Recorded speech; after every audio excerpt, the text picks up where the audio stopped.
Fox News alert now. The sanctions on Iran will be back in place by midnight tonight. They were suspended after the Obama-era nuclear deal, which President Trump pulled out of back in May.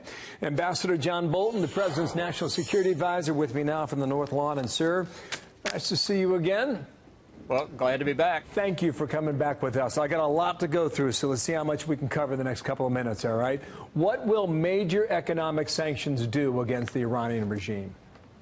Well, when they come back into effect tonight, we've really already seen some of the implications. The pressure on the Iranian economy is significant. The value of its currency is going through the floor. We've seen public reporting of massive flights of capital out of Iran. The elites are getting nervous. We continue to see demonstrations and riots in cities and towns all around Iran, showing the dissatisfaction the people feel because of the straitened economy. More sanctions come back in another 90 days. But this is an indication of how strongly we feel that the Iranian nuclear weapons program, its ballistic missile program, its support for terrorism, its belligerent activity in the Middle East have to stop. I've known you for a number of years, and I know how you feel about this regime.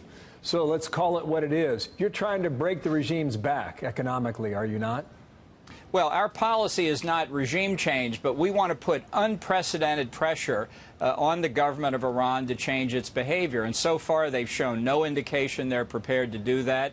The president's made it clear repeatedly that he viewed the Iran nuclear deal as one of the worst in American diplomatic history. I thought he was right on target on that. We are not going to allow Iran to get nuclear weapons. We're still talking to our... You can say and you can argue that you don't want regime change, but you know the protests that have been happening over the weekend have gotten rather intense.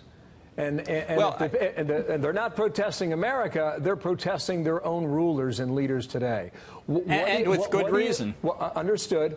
Make the case. What do you know about these protests today that we need to understand? Well, look, we know basically what we're seeing in the press, that these are widespread, that they're spontaneous, they're not coordinating, they're not due to the reimposition of American sanctions. They reflect long-standing opposition inside Iran to the regime, to the economic deprivation, to the repression, to the religious intolerance. I think this regime is on very shaky ground. The real question is whether the Revolutionary Guards Corps and the Ayatollahs will use force against their own people. But what we're focused on is the nuclear weapons program, the ballistic missiles, the support for terrorism, and the belligerent activity militarily. So the phrase was maximum economic pressure from the president.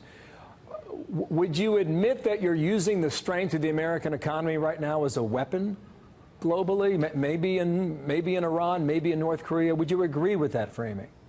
Well, I think we're using the economic system we have and its strength to put pressure on these rogue regimes. They're the ones that have been defying their own commitments and obligations, the unanimous decisions of the UN Security Council that they not get deliverable nuclear weapons.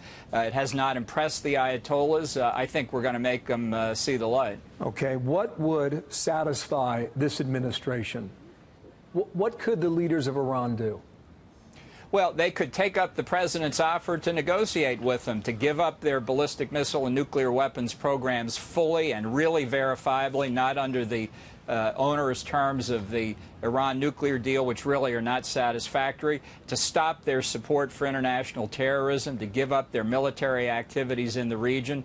You know, this is a complete package. The president has spoken to numerous European leaders about this. If Iran were really serious, they'd come to the table. We'll find out whether they are or not. That's a big ask. I think you would admit that, right? And this is a complete reversal of American policy. It is certainly a 180-degree reversal from the failed Obama administration. Absolutely. The president last week said he would sit down and talk with the Iranian leadership. Is that real, or how real is it?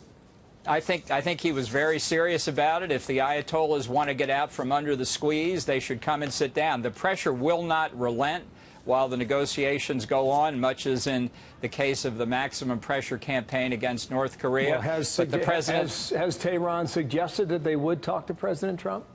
No, they flatly turned them down, and I think that's an indication they're not serious about stopping their malign behavior. I think this regime is dedicated to getting deliverable nuclear weapons. They have been for 25 years, and I don't think the Iran nuclear deal slowed them down at all. Can you isolate these European countries and companies that are right now forced to make a decision? Do they do business with Iran, or do they side with you? Well, you know, we've been in continuous discussion with our friends in Europe about this, and while some of the governments still want to adhere to the nuclear deal, their companies are running from it. The amount of business they're doing in Iran is down substantially. That's a real contributing factor to the pressure on Iran, because the business people know they want to do business with the United States, and if it's a choice between us or Iran, that's a pretty easy choice for them. That's pressure their own governments in Europe are now beginning to feel. Okay, the way I understand it, you will put on more sanctions in another 90 days or so, and I believe that's the oil, perhaps in early November, if I'm right on the calendar. There was the threat that they would block the Strait of Hormuz. I guess it's always real or imagined. Do you believe the Iranian leadership would act on that, in that crucial choke point there between Iran and... Well, the Iranian leadership has made a lot of mistakes in the past several years. Trying to close the Straits of Hormuz would be the worst mistake yet. Do you believe it to be real? I don't think that they're serious about it. I think they're still bluffing, but they should not underestimate our determination that we're going to put pressure on them until they give up their pursuit of nuclear weapons and all the other activities that I mentioned. That we are very serious about. On North Korea, I'm reading that 9 cases of coal were brought in the North Korean, apparently that are disguised as Russian products. What is the level of compliance or lack thereof on behalf of Kim Jong-un? Well, I'm not going to get into sensitive intelligence matters. I can tell you that our position is we still want strict enforcement of all the sanctions. We continuously speak with all the countries in the region about the importance of that. We're not going to tolerate diminution of the effect of the sanctions. We want the North Koreans to come forward and denuclearize as they've committed to do, and we'll take the necessary steps, including enforcement steps, to keep the sanctions tight. Do you think that Chairman Kim has given you the slip? I don't really want to speak for Chairman Kim, but I can say this. The president's holding the door open for North Korea. He's shown them the future they can have if they follow through on what they said in Singapore and gave up their nuclear and ballistic missile programs. It's up to North Korea to walk through the door, but nobody can say the president isn't holding it wide open for them. I heard some of that commentary you said yesterday with Chris Wallace on Fox News Sunday. You said you're not starry-eyed was the phrase you used. What are you prepared to do? What would be the next step if you don't see compliance?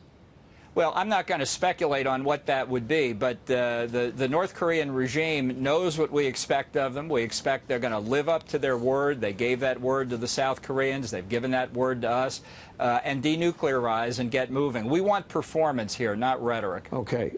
There's talk of a second summit. I don't know where that's coming from, Chairman Kim and President Trump. Is that real or is that imagined, sir? Well, there's nothing scheduled. We've exchanged letters between President Trump and Kim Jong-un. Secretary of State Mike Pompeo is ready, willing, and able to go back to Pyongyang and talk to Kim Jong-un, see if they can make further progress.